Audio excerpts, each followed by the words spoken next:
సంఘటన ఎప్పుడు మీటింగ్ పెడుతుంది, ఎగ్జిక్యూటివ్ మీటింగ్ ఉండనివ్వండి, ముఖ్య నాయకుల మీటింగ్ ఉండనివ్వండి, పార్లమెంటరీ కమిటీ బోర్డ్ మీటింగ్ ఉండనివ్వండి, he spends the whole day అక్కడ. మనం ప్రధానమంత్రి కంటే అంత బిజీ ఉన్నామా అనుకుంటా.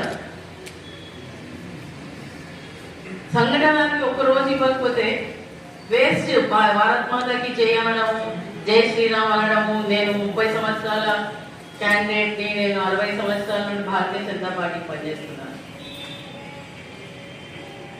ఎందుకంటే ఈ రోజు గత 12 సంవత్సరాల నుండి మనం అధికారంలో ఉన్నాము అని అంటే ఈ ప్రాంతం నుండే చాలా మంది, మా నాన్నగారితో పాటు ఓల్డ్ సిటీలో ఈ ప్రాంతంలో ఆ రోజులన్నీ నరేంద్ర గారు కానీ